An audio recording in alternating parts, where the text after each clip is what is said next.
السلام عليكم ورحمة الله وبركاته. معكم مطبخ أحباب تاع زوجتها، كما عودتكم دائما تأتي بالجديد ومتناول الجميع إن شاء الله. وصفتنا تاع نهار اليوم تهبل ورائعة ويتمناوها كامل البنات والعرايس. تخلصهم من حب الشباب، تعطيهم نظارة إلى البشرة، تخلصهم من ترسبات في الأمعاء، مشاكل تاع الأمعاء، كما نقولوا البقع السوداء في البشرة. راح نخدموها اليوم مع بعض ونوريكم كيفاش طريقة العصير هذايا. يلا نخدمه. السلام عليكم ورحمة الله وبركاته. معكم مطبخ أحباب تاع زوجتها، كما عودتكم دائما تأتي بالجديد ومتناول الجميع إن شاء الله. وصفتنا تاع نهار اليوم هايلة هايلة هايلة، يعني راهم يحوسوا عليها كامل البنات وكامل السيدات اللي راه عندهم المشاكل هذه، راهم يدوروا عليها ومعناها ومتناول الجميع. يعني حاجة سهلة يعني في البيت، معناها مش حاجة كما نقولوا راح تصعب عليك وراح تشريها غالية. كلش كاين في الدار. راح نوريكم واحد الوصفة تهبل يعني لتنظيف الأمعاء. كما تعود بشرتك باهتة، بشرتك مش شغل ضعيفة، عندك الحبوب، عندك مشاكل تاع البشرة كامل عندك، او تسبقات في البشرة عندك، هذو كامل راح تتخلصي باذن الله واحد الاحد راح تخلصي كامل المشكل هذا. يعني ما راح تلجئي كما نقولوا المراهم، تلجئي لوالو. هنا راه عندك كلش في بيتك يا سيدتي الجميله. هذايا راح وصفه والله راح تهبل البنات، وتبعوا واش راح نقول لكم يعني خطوه بخطوه. هنا راه عندي الكرافس، عندي المعدنوس، عندي الخيار، نص حبه تفاح، الليمون كما احنا نقولوا القارص. راح نكمل هذا راح نديروهم كما نقولوا عصير. راح تشربيهم على الصباح، تشربيهم راح ترقدي دائما. هذول ما يخطوكش، وشوفي البشره نتاعك واش راح تصير. يعني هذا راه منظف للامعاء، يعني الترسبات اللي في الامعاء كامل راح تتنقى وتظهر على وجهك يهبل. راح يعطي نظاره، يعطي كلش، حتى في النظر في كلش يعطي حاجه مليحه للجلد، لكلش راح تتغير حياتك كامله باذن الله. وراح واللي كاينه بنات قالوا لي راه الوزن تاعنا مهما ناكلوا مهما نديروا مهما نخدموا ما نزيدوش. الترسبات هذه ما تخليش الجسم يمتص معنا واش كليتي واش شربتي. هذه راه كينقي لك، راح يخلي معناها كيما يقولوا الامعاء تاعك، معنا الشعيرات اللي في الامعاء تاعك تمتص واش راكي كليتي واش راكي شربتي. يعني راح تظهر على وجهك، تظهر على بشرتك، تظهر على كامل على جلدك كيما هاك. درك راح نبداو على بركه الله نوريكم كيفاش راح نخدموا هذا العصير هذا. انا قلت لكم كرافس، نص حبه تفاح، خيار، معدنوس، ليمون. هذا ما كاين والو.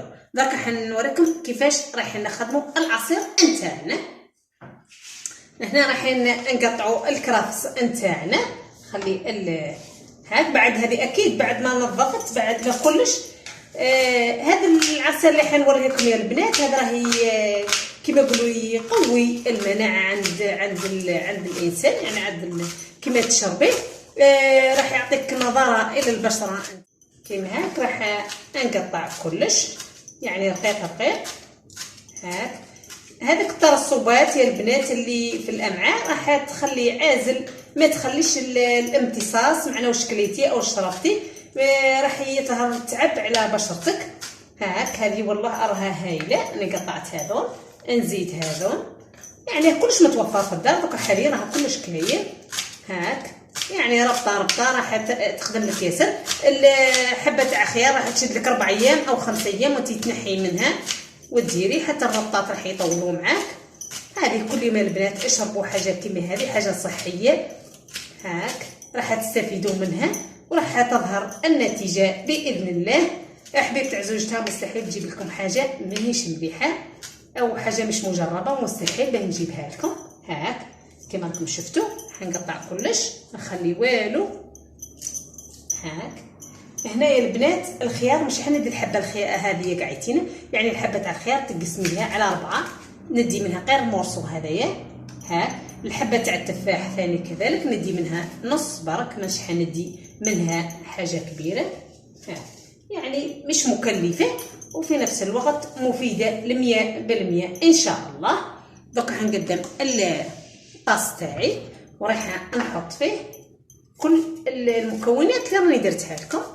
جربوها البنات، وخاصه العرايس اللي هذو راه تفيدكم ياسر. سخال من كيما نقولوا فراميد هذه مراهم هذيك المكياجات.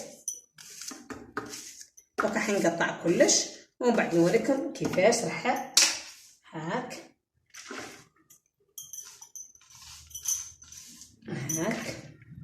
حنوخر كلش. هنايا راح ندير الحبه نتاع الخيار هاك، رديهم باش يعني الروبو يقدر يرحي كلش. هذه البنات ما تخلوش كامل، دائما ديريها كل يوم على الاقل. كي تعودي راح ترقدي خلاص، راح ترقدي كي ما تعودش عندك الوقت او خدامه هاك. هذه راها صحيه البنات كيما هاك مظلها واضحه البنات قدامكم هاك. درك حندير الليمون، حندير كامل نص ليمونه فقط. انا ما تحتاجيش ياسر، يعني الليمونه تقسميها على زوج، حبه تاع الخيار على 4، الحبه تاع التفاح على زوج. التفاح اللي عندك اللي بتوجد عندك في البيت، اخضر احمر اللي هو موجود وخلاص. مفيد كما نقولوا اللي عند ميشكم محشكم من الغازات هذو ثاني راه مليح ياسر هاك. واش راح نزيد لهم هنا؟ نزيد له كاس تاع ماء، ما ديرش حليب البنات، ديروا الماء باش يقدر نرحي هذا الحوايج كامل. على بالك ما فيهمش الماء ياسر. بسم الله.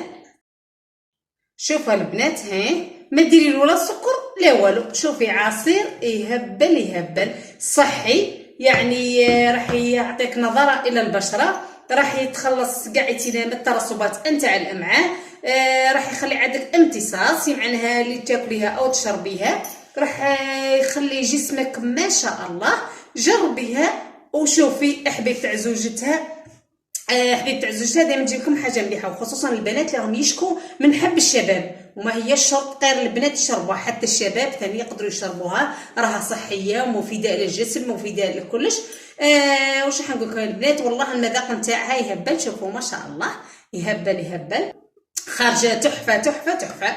واش راح نقول لكم يا البنات اللي مش مشترك يشترك في قناتي، ما تنسونيش باللايك، ما تنسونيش بالاشتراك وتعليقاتكم الجميله، والى اللقاء.